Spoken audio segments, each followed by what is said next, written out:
All right, let's bring in the man who finished first in North America in the quarterfinals, Travis Mayer. Travis, thank you so much for joining us. How you doing today, man? I'm doing great. Thanks for having me on. Excited to kind of hang out and talk with you guys for a little while. We've been looking forward to this for quite a while. Wanted to talk to you even before you finished first in the quarterfinals. Yeah. I think that's just here it is. That just solidified it. But first off, what's it been like for you now dealing with yet another season structure here in 2021? Yeah, I mean, good old CrossFit. I feel like you can't ever predict what the future of the season's ever going to look like. And I think the last, 4 years, we've had 4 different structures of how it's kind of unfolded. So I think kind of as preparation goes right now, it's just kind of go with the flow and keep your training as structured as possible. And then when it's time to start to ramp it up, like the games being the sole focus, you kind of have an idea on when that time will be. So everything's kind of leaning always towards that. And then as the wrenches kind of get thrown in, like, hey, you have another event in 2 weeks, and then you have another one in 6 weeks, and then another one, you just kind of start to roll with the punches and then keep the legit peaking stuff towards the game side of things. But yeah, that's always been one thing I think kids have prepped me pretty well for, is just kind of roll the punches and don't get too tied down to being one way or this way. Like, things are going to change, and the best way to do it is just kind of sit there and go along for the ride. Yeah. I was going to say that kind of naturally led to me. What I asked first was, I mean, you have 4 kids, and for most people, just that alone is a full-time job. So I'm just kind of curious how you've managed to how have you been able to manage that, and maybe how that approach to managing that has maybe shifted with each one of these new systems too. Yeah. I mean, first, my wife is probably like the biggest help, of course, and biggest supporter of all of this to be able to make all of that happen. So I love you, Lauren. So thank you. But yeah, I mean, we have a pretty good structure on how we kind of do things together, that when I'm at home, like my time, I try to keep specifically for family time. And then when I'm gone and at the gym, like my time is to be spent on what I'm doing at the gym. So usually I come into the gym, or I drop the kids off at school daycare at like 7:30. I come to the gym. The first session typically starts around 8:30. Then we'll train from 8:30 to 10:30. Then we'll break. Then I'll coach. Then we'll train.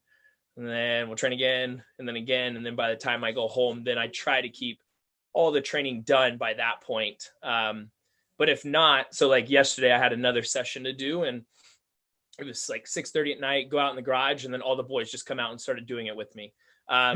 So it's just kind of cool. Like, you're setting this kind of like tone and experience for them of like, look, fitness is a fun thing. You get to do it, and hey, you can make a living off of it if that's something you want to do. But it also just teaches them like, hey, I get to come work out with my dad and hang out in the garage, and they want to pull on all the crossover symmetry bands and see how far they can sling them back, like those kind of things. But I mean, it's just cool to kind of have that. And I mean, I feel like a big motivator to keep kind of doing what I have been doing, to just show them, hey, look, you can do anything you want. What do your kids think about what you do? I don't really even know. Like, they know, hey, dad goes to the gym a lot, and they'll be like, Dad, are you going to the gym today? You going to the gym today? You going to the gym today? Or I'll be like, no, but I'll be working out here. They know I go to competitions, but then I don't feel like they really grasp it. So my oldest one's 5. Like, he would have the best understanding of really kind of having an idea of what it is, but still like, why does dad leave for a long time or then come back? Like, when we were traveling and able to compete, I'd be gone for a week or something, just based off of like the lead up time. And he would always be like, where's dad? Where's dad? Where's dad? And then it's like, okay, well, I went for a competition, then I come back, and then now I'm here. But that's a good question. I don't know if he like fully is grasping what I do. I don't even know if I grasp what I do, but I mean, for the most part, I do fitness I feel like the easiest thing. Dad likes to work out. Yeah. I was gonna say, well, since your oldest is 5, it's like, starting school age, for a pretty cool career day, show up wearing the jersey, and I don't know, maybe after this year, maybe a medal or something like that. Yeah, that's the plan. Yeah, I don't know. Yeah, he starts kindergarten this upcoming year, and I think that's kind of hit me and my wife, and I was like, whoa, okay, all right. I'm getting older or he's getting bigger. I'm not sure which one's happening, or these are both happening at the same time. But it's it's weird because you like when you have kids, I feel like you don't really start to understand those things and like those little milestones of like, oh, he's going to school. You're like, oh, okay, yeah, it happens. Like, but then as a parent, it's like, whoa, no, come on, man. I enjoy hanging out with you. I enjoy spending time with you. That do I want you to go to school? Yes. But those are like good things for him, but then they also kind of like make you sad as a parent, where I didn't really think that would start to happen at when he's 5, like you don't really think too much about that until it starts happening. As an athlete, how do you think you are different in 2021 than you have been in years past? I mean, I know we touched briefly on this the other day, kind of on the call, was more just the mental stuff. So I've started working with a mental performance coach, and a lot of that has really started to dial in more so belief in myself, how I execute on workouts, what my thought process is kind of going into those, what I can improve upon leading up to workouts, competition, the stress I put on myself, and then just being able to get more and more out of each training session. And that was something it just clicked well for me. And I've worked with some in the past and it didn't really click as much and make me like understand it. So now working with this one, I've definitely kind of like an eye opener of like, hey, maybe I have 3-4 more years left in me and I'm going to fully invest and make sure I'm doing that to the best of my ability now, versus having some in the tank, not fully investing.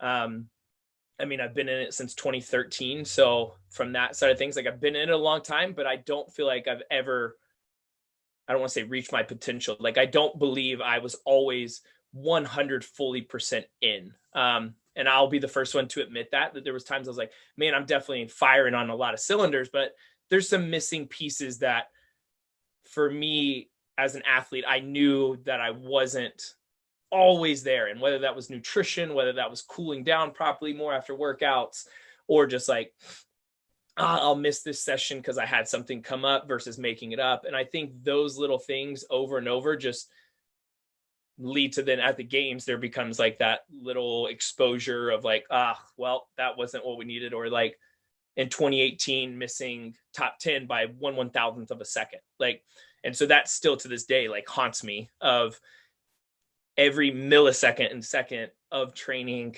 of your competitions matter. And so you just need to be able to fully do that in literally every single area that you're trying to be better at: sleeping, recovery, fuel. And this year I've fully invested and done all of that. And I feel like I haven't really been able to see it because there hasn't really been an opportunity. And then at the beginning of the Open, I was a little under the weather. So that was a little frustrating, but that was also a blessing in disguise, because then it really put all the mental work that I've been putting into this to the test, to like, okay, well, here you go. You're not feeling well. Let's see how you do for 3 weeks. And then going into the quarterfinals, feeling good, feeling the way I have been training leading up to this, and being able to execute was just kind of like, hey, look, all right, all the work you've been putting in, the executing, it's working. And it was kind of, I mean, of course, like it's great to win. And it's just kind of showing that all the work I've been putting in is worth it. And I think it's going to pay off, hopefully, over these next however many months we have. Mm-hmm. And you mentioned that you felt like in past years, maybe you weren't all the way fully committed. You're most of the way there. And you kind of look back, you've been to the game 6 times. You've built this career that's both lengthy and successful. And I'm curious, what was the tipping point for that, to finally at this stage in your career make that decision to go that little bit extra? Because from, I think, a casual person's standpoint, just the sheer amount of work it takes to go to the games just once, much less 6 times, seems like you would have to be at least somewhat all the way pot committed. So to hear you say that is kind of, well, wow, like he did all of that without being fully committed. So I'm curious where that tipping point was and why you finally decided to do that. I got sick of losing. I feel like it's the honest answer. I think a lot of it was like the games this year, like, or this past year with COVID and everything, was kind of like, I mean, it was a roller coaster of up and down of like training. Okay, is the games happening? Are they not happening? And I took off, and then I was like, because it was like, well, there's no point right now if it's not happening to be training this hard. And then it was like, oh nope, now it's back on. And so then it was just kind of like this trickle effect. And then when the games got here, it is no fun losing that bad or having that bad of a performance when you know you can do better. And for me, like, I feel like the games was kind of it. And I think just for myself, I was tired of kind of like looking myself in the mirror and being like, yeah, you're doing this. Like, I would say I want to do it, but I wasn't fully like, yes, I'm all in. Like, I'm all in. Everything's dialed in. My food, my sleep, the time I'm warming up, the way I'm looking at my workouts, the way I'm sending my results to max, like literally everything. I was always like, I could look at myself and be like, it wasn't there. And so I was like, you know what? Say these next 3 years, like talking to my wife, I was like, look, I have this much time. Who knows? I mean, I could have 3 years, 5 years, 1 year. I don't know. But I want to be able to look myself in the mirror at the end of the day and be like, you know what? That was it. Like, I fully gave everything.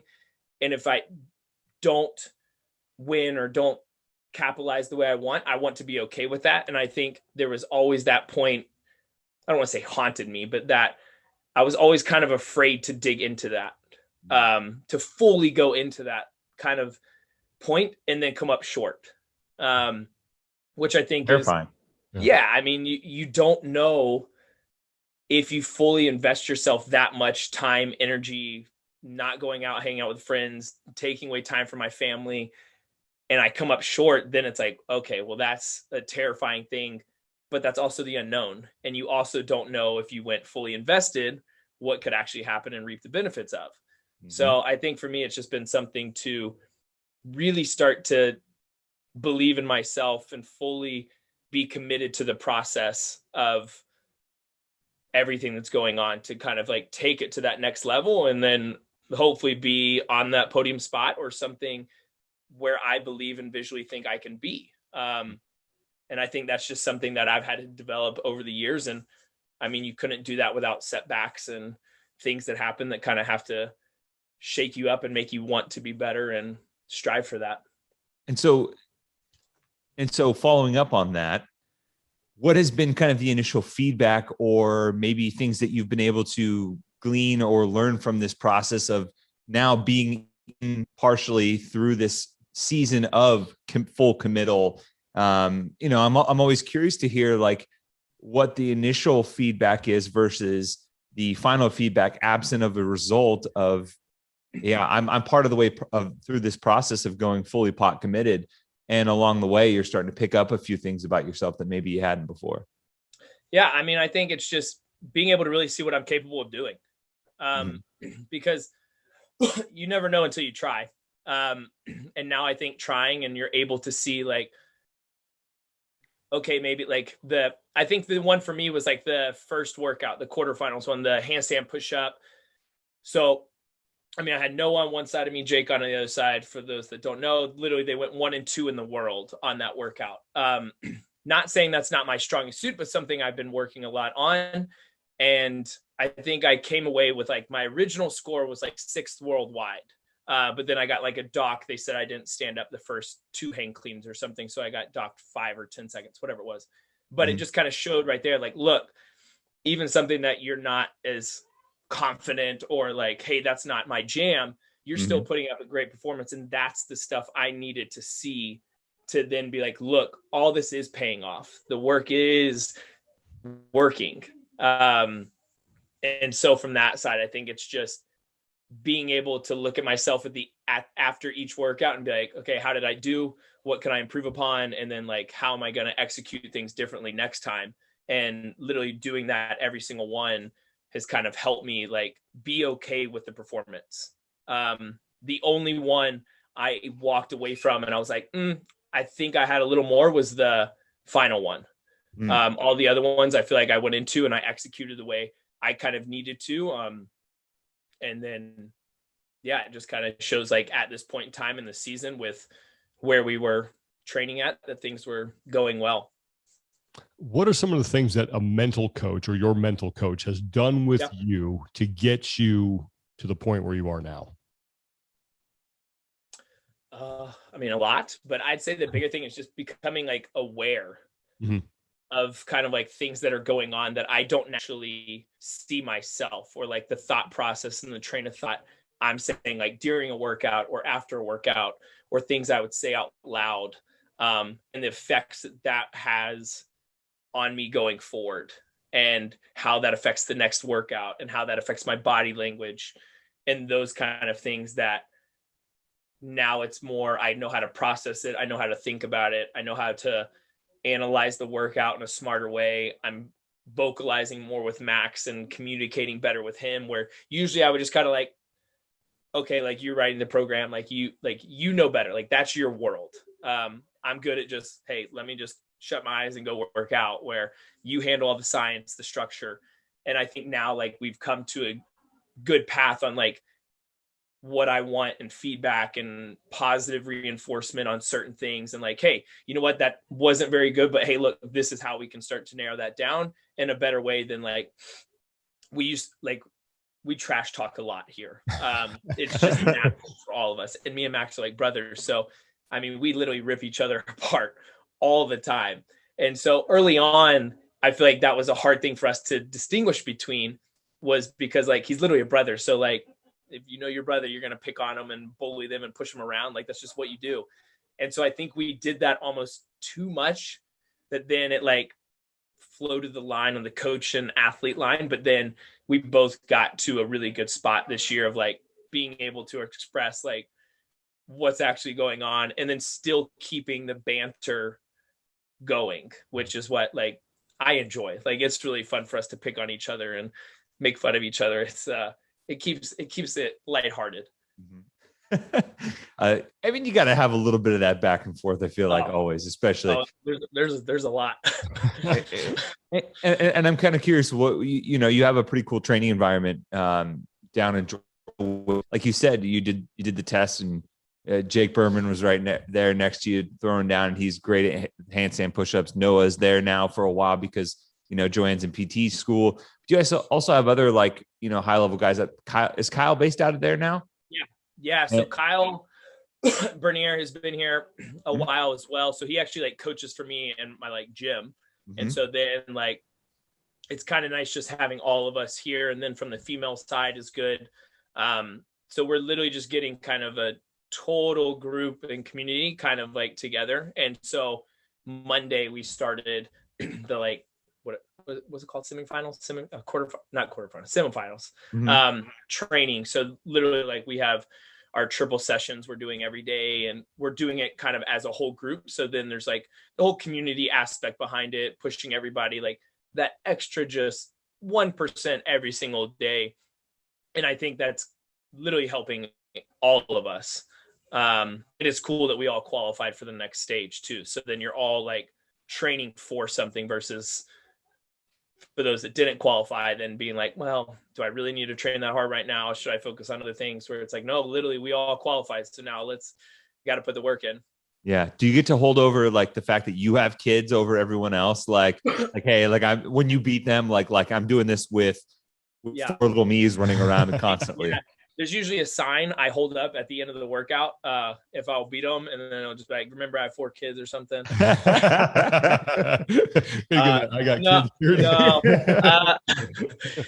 No, it's good though. I mean, it's my thing with that is just I have more of a time constraint. So I'm like, hey, look, at these times I have to be here. I have to pick them up at this time. I need to be back here. So they all know that we usually coordinate pretty well for the most part, at least so far. We're 1 weekend, so who knows what will happen in 3 weeks. I would put the start to a dad joke on the front, and then the punchline on the back. So every time you're beating them, they get the punchline to the joke. Like that's you're wearing Air Monarchs. I remember in motocross, like we would have like people put catchphrases or something like on their butt. Like, so like butt patches. And then, so like, if you're riding and someone's in front of you standing up, like you would see it. And I remember some were like, catch me if you can, like all sorts of like little things that you're like, man, these are actually pretty clever. Oh yeah. maybe we'll start that for CrossFit. Yeah. I like that. What were your different athletes? I think had different goals going into quarterfinals. Some I just want to advance to semifinals. Others wanted to really put on a good performance. What was your approach? to those 5 tests? Qualify.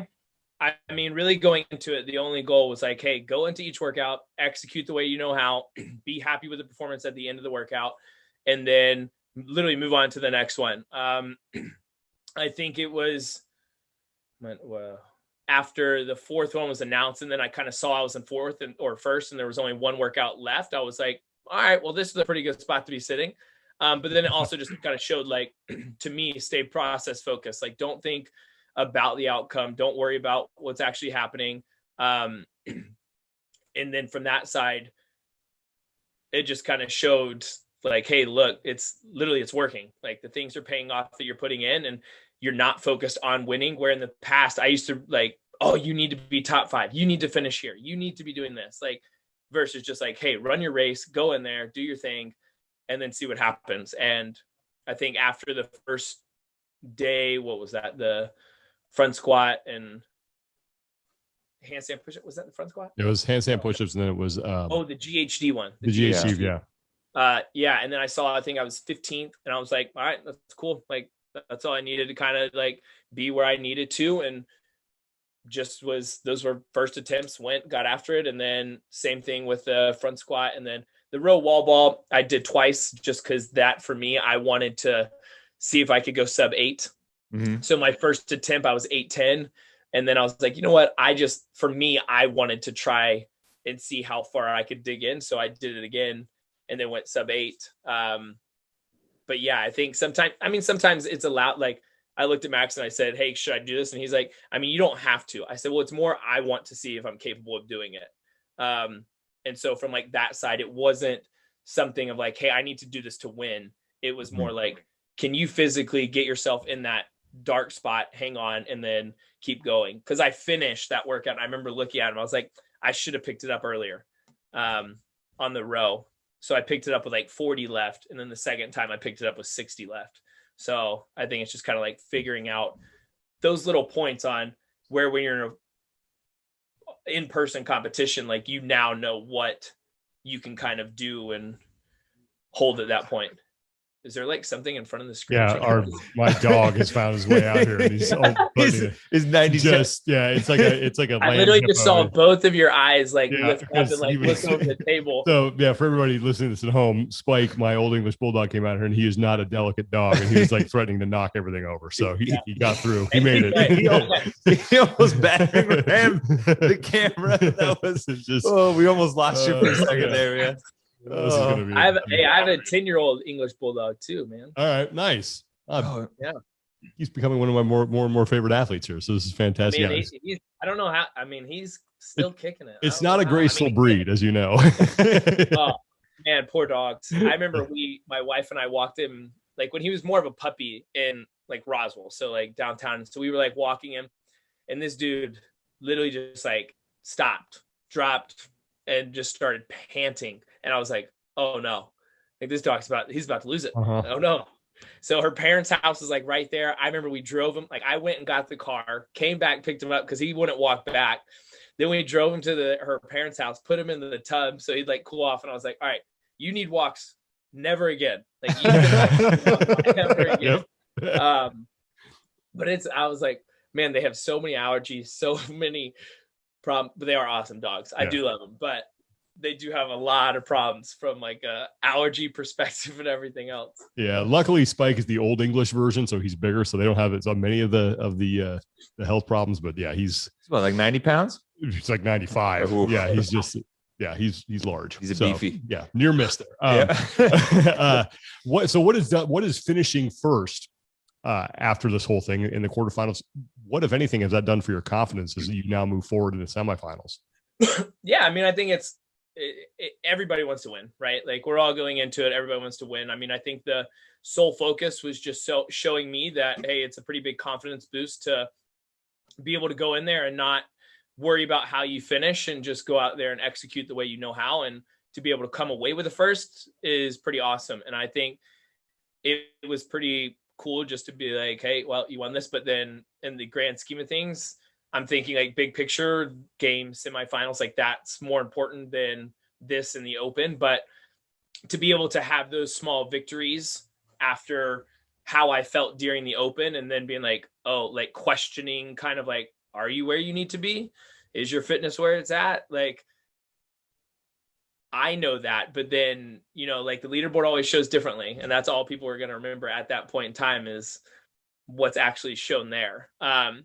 So then I think it was just kind of like a good boost of confidence after the open to be like, all right, you are on the right track. You are executing the way you know how. Now you just need to go replicate that at the next 2 stages. Mm-hmm. And kind of, you know, thinking big picture, because I know you've been at the games, you know, a half dozen years now. Looking back and maybe evaluating Travis from in your performances from past years, what are some things as you started to go all in this year that you're like, okay, I really need to make sure I hold on to that, but I really got to improve here? What was kind of like your critical evaluation of some of those years? Because I don't think a lot of people realize, you know, top 10 in 2016, and then, you know, back-to-back 12th place finishes after that.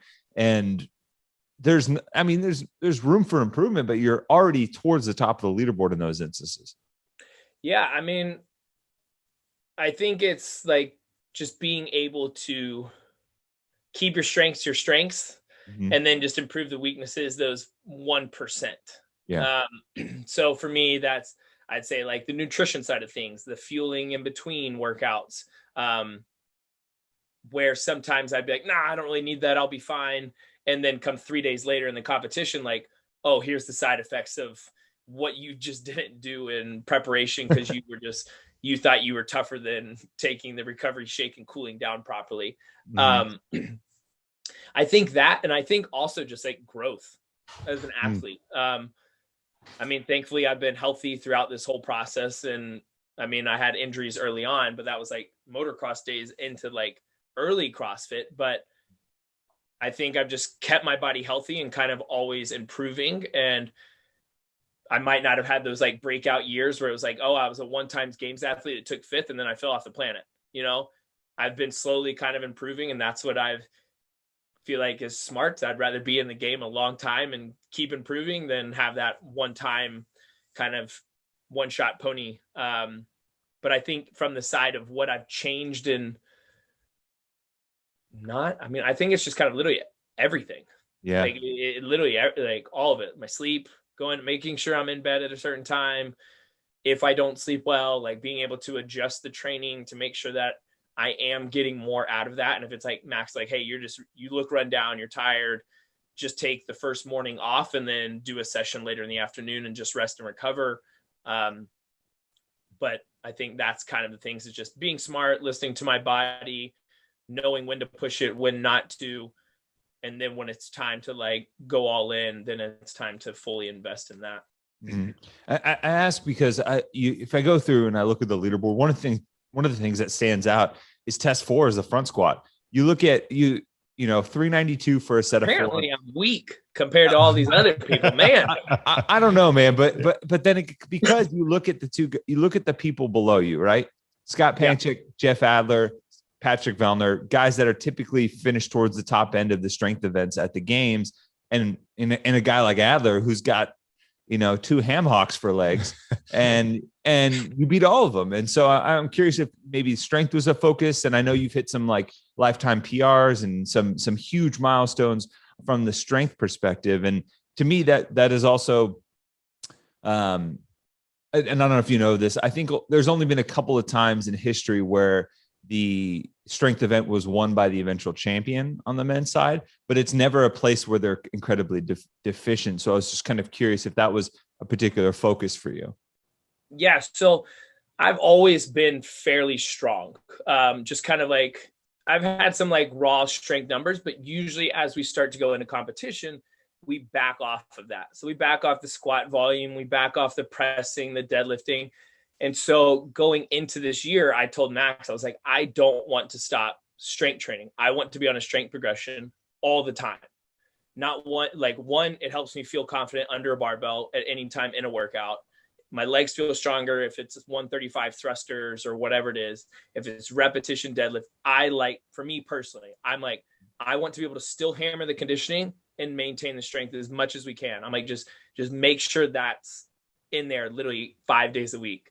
And so literally we created a structure. So Mike McGoldrick and Brandon Dorman and Max, I pretty much approached all three of them like, hey, I want you three to collaborate, write my program. Mike, you write all the strength progressions. Max writes CrossFit and gymnastics.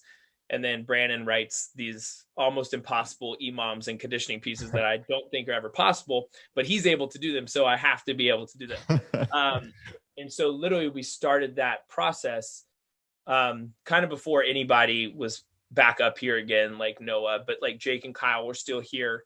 And over that, like just the consistency of like, okay, I'm feeling more confident under weight, like where my strength feels like it's there. And then we'd still be doing conditioning workouts. And I was like, man, I still feel like I'm still keeping the strength and still maintaining the conditioning level that I need.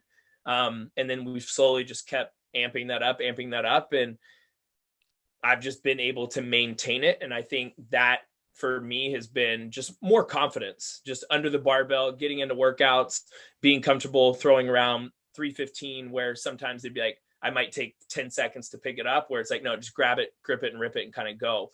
And that's made me feel more confident kind of going into it. I mean, back in 2000, I think 14, I front squatted 425, snatched 275, clean 365 or 375. So, I mean, I had some of my biggest strength numbers back in 2014. And I was like, I need to get those numbers back, because I'm like, that's where the level needs to be at, but still maintain my like legit fitness and breathing.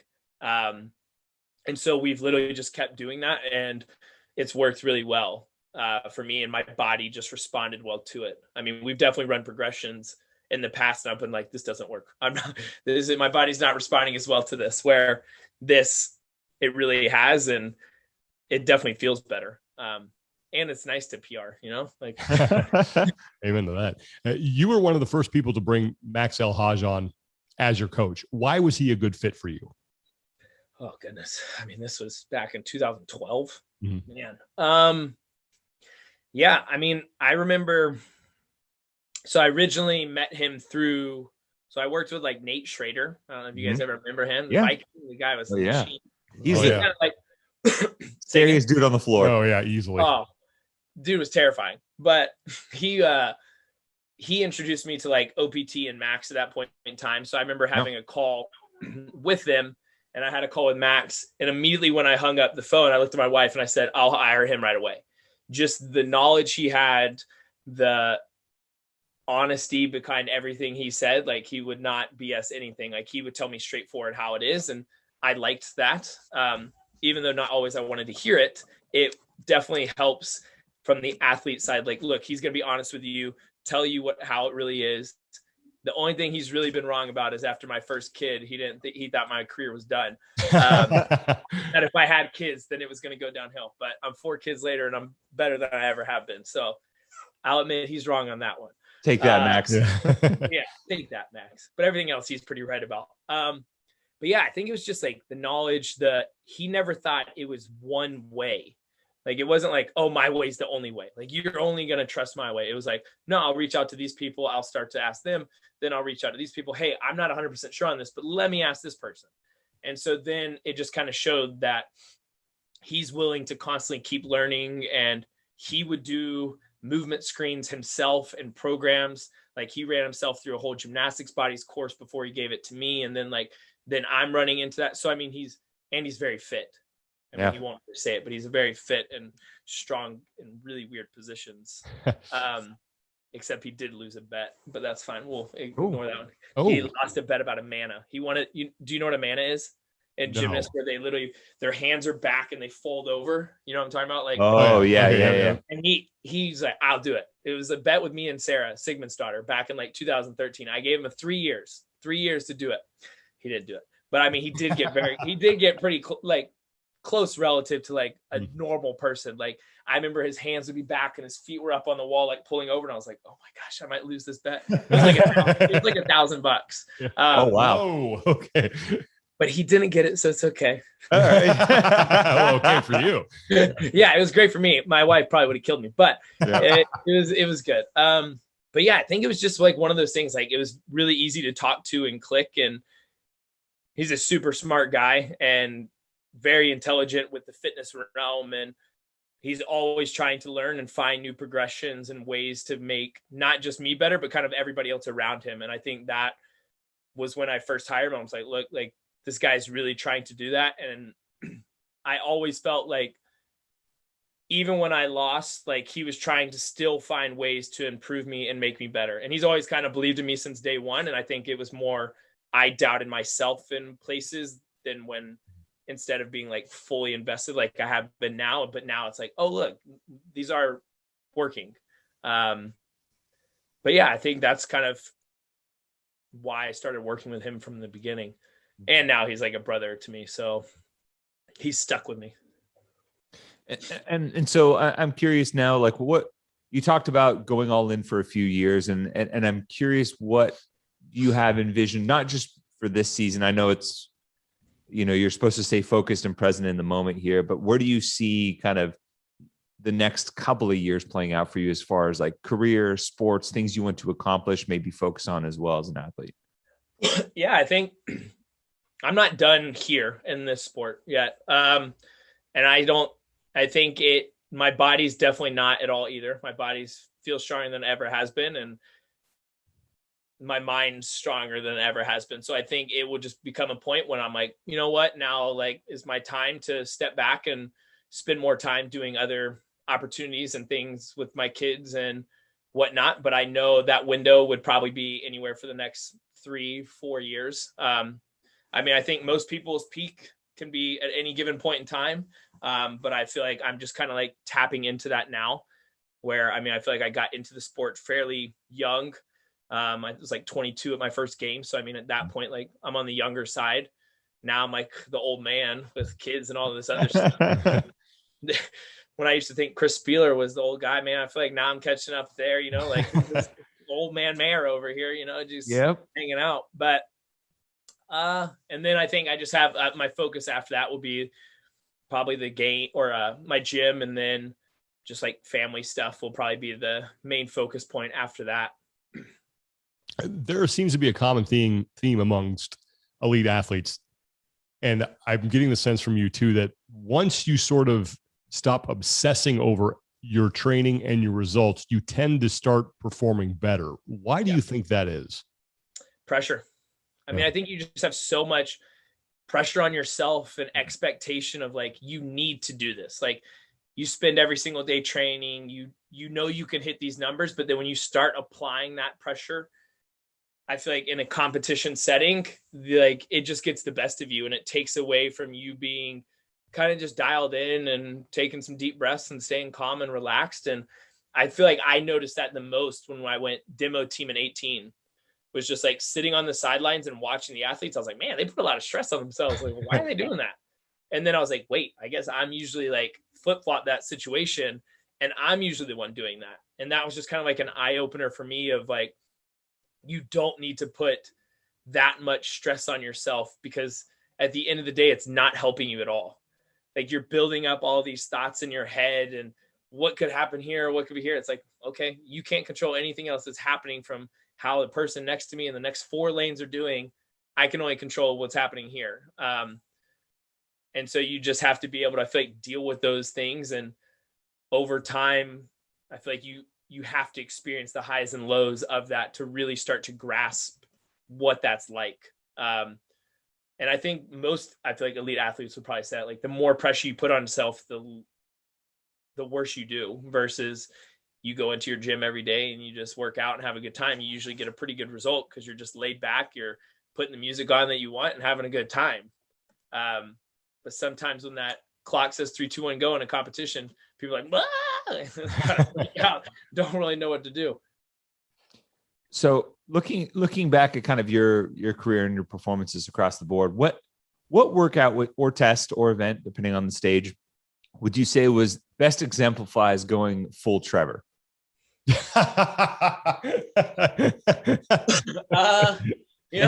For anyone that's unfamiliar, it's like kind of like your alter ego, like what was that? What year was that? Regionals with the sandbag, assault bike sandbag, one, or burpee was box jump into sandbag. That was the final workout. It was 2017, I believe. 17. Yeah. Cause I was, yeah. So I knew going into it, I was just a couple points out, and Max looked at me and said, if you don't win, you're not going. He's like, you won't. So he's like, you have to physically win this.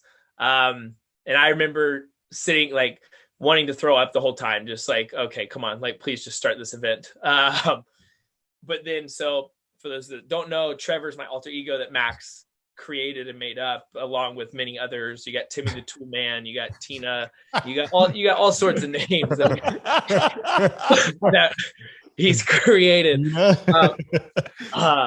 And so Trevor's the guy that, like, shows up and competes and just kind of pulls out this extra gear that is always in there, but it's not always used. And so I'd say it was probably that sandbag.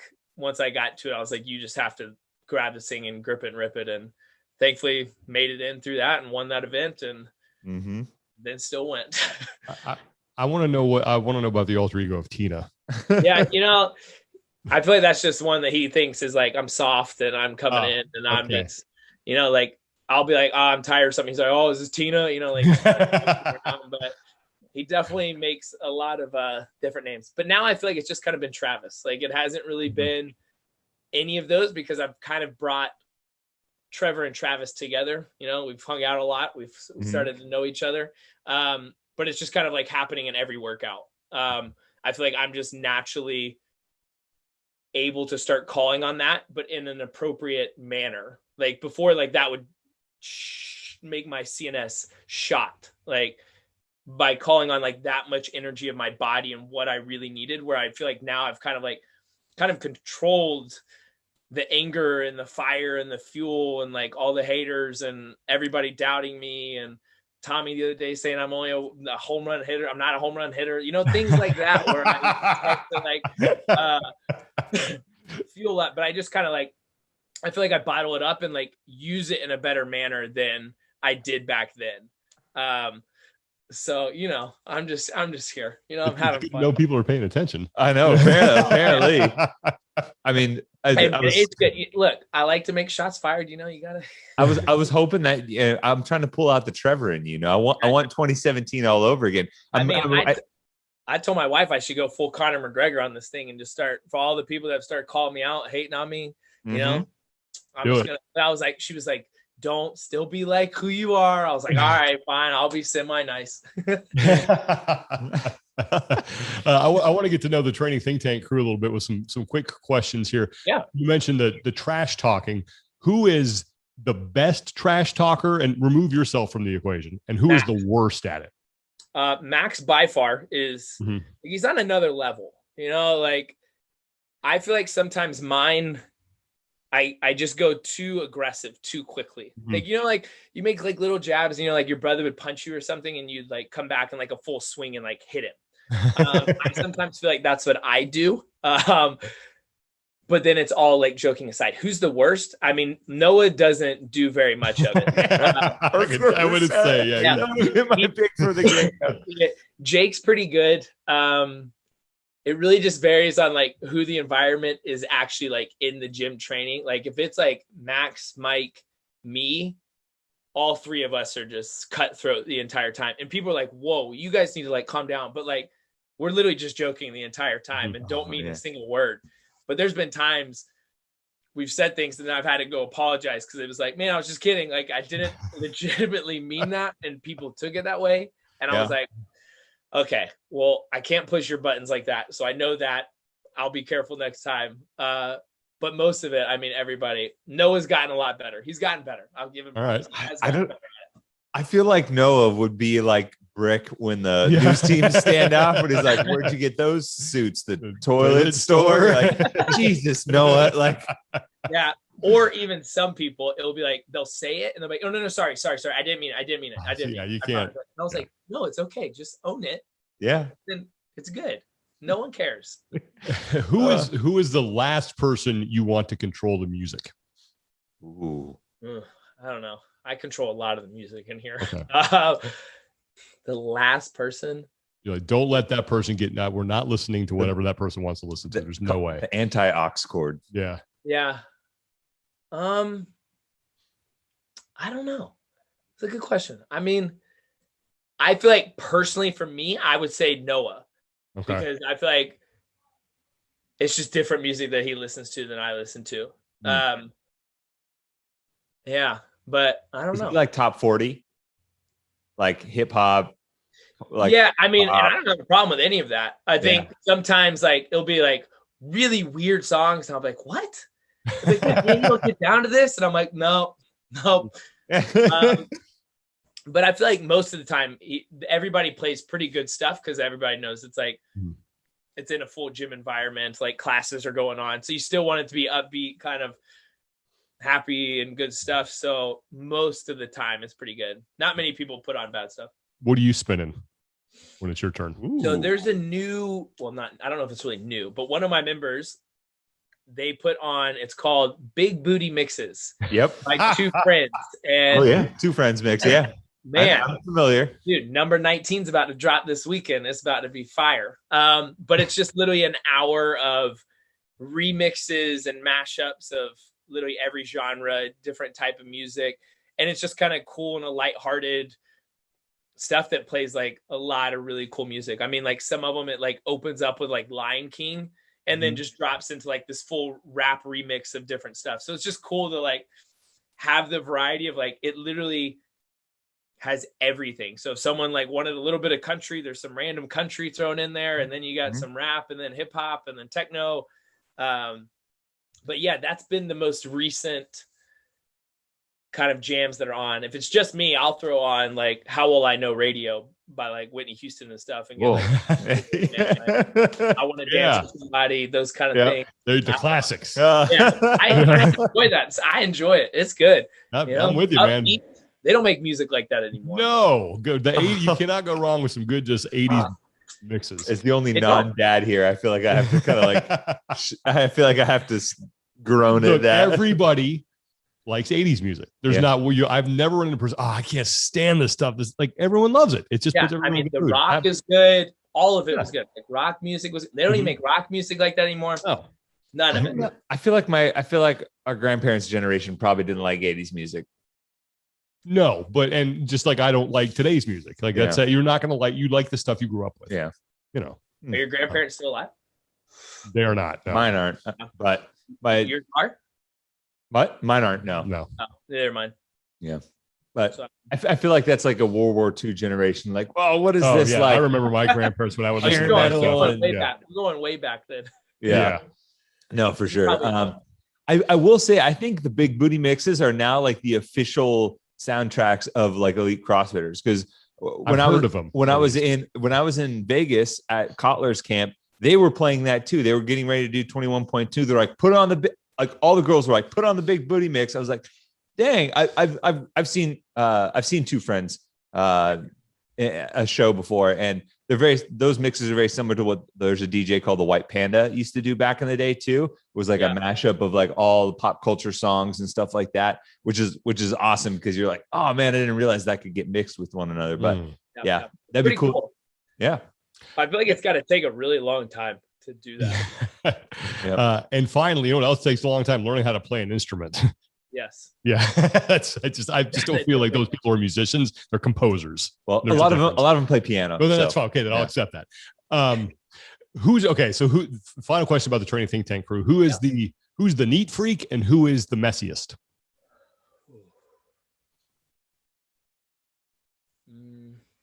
I can see Noah being a neat freak. Yeah.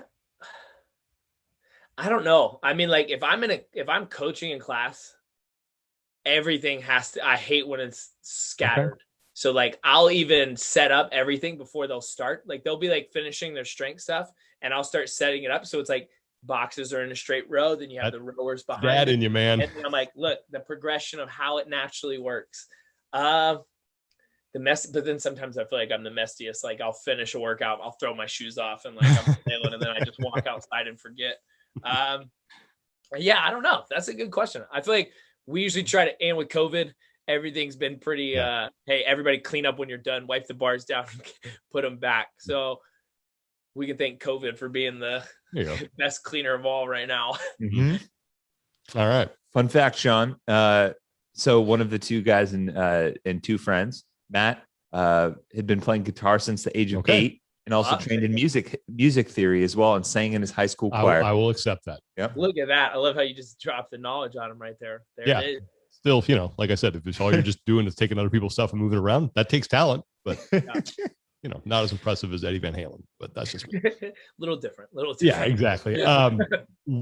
When you look at this, this season, and hopefully it ends for you in Madison at some point, in some way, shape, or form.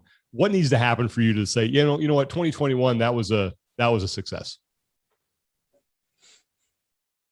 I mean, honestly, I'd say a podium for me. Mm-hmm. I think I showed myself that I can hang with everybody. I can do what I need to. I can capitalize where I need to capitalize. And if I just stay in my lane, run my race, and keep my head down, then I believe I can finish where I want to finish. And I fully believe that. I think in the past, it was always like, I want a podium. Yeah, that'd be great. Where now it's like, no, I'm going to podium. And I think even for like selecting the semifinals, I was like, no, I'm going there to like win. Like, that's what I'm going to do. I'm going to capitalize and go execute the way I know how. And that's why I feel like you can kind of, you have to have that confidence to some degree, right? Like, you have to be confident in what you're doing and knowing that the work you're putting in is paying off. And I feel like I used to be timid and kind of like, no, I don't know. Like, I'm going to go there and give my best shot, where it's like, no, like, I'm going there to now podium. I want to do my best there. And that's what I'm going to go and try and do. Cool. Well, awesome. Travis, we really appreciate you taking the time to do this, and obviously wish you the best of luck moving forward to semifinals, and hope to see you competing in Madison once again as well. Awesome. Well, thanks for having me on. I really appreciate it, guys.